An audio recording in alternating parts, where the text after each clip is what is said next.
Fala pessoal, bem-vindos ao Curtinho de Anestesia. Hoje eu vou responder a pergunta do Luiz Ricardo, uma pergunta muito interessante, um assunto aí rotineiro aí para muitos no dia a dia.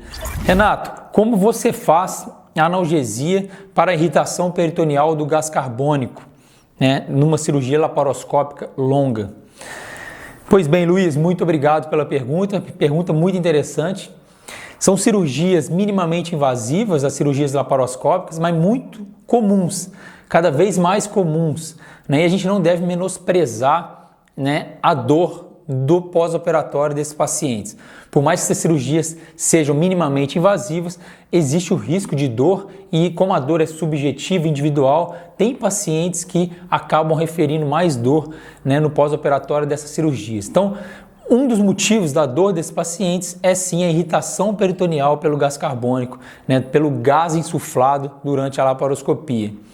No intraoperatório eu gosto de fazer analgesia multimodal, com o mínimo opioide possível, com drogas antihiperalgésicas, como por exemplo um pouco de ketamina, um pouco de lidocaína, um pouco também de magnésio. Por mais que sejam cirurgias laparoscópicas, como você disse, cirurgias laparoscópicas longas têm maior risco de dor no pós-operatório.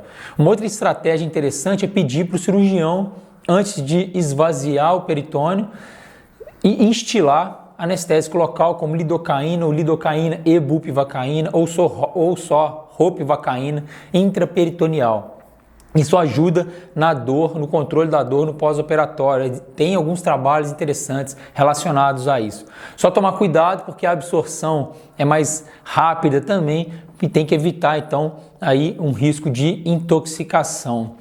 Uma outra estratégia que eu utilizo é no intraoperatório, claro, utilizar bloqueio muscular profundo ou bloqueio neuromuscular profundo, principalmente com o uso de TOF, porque os bloqueios profundos com TOF 0, contagem pós-tetânica de 3, 4, enfim, são bloqueios que estão relacionados a menor incidência de dor aguda intensa ou menor score de dor no pós-operatório desses pacientes. Trabalhar com pressões mais baixas também, menor que 15 de pressão, 12, às vezes até 10 de pressão, o cirurgião consegue trabalhar, isso ajuda na analgesia pós.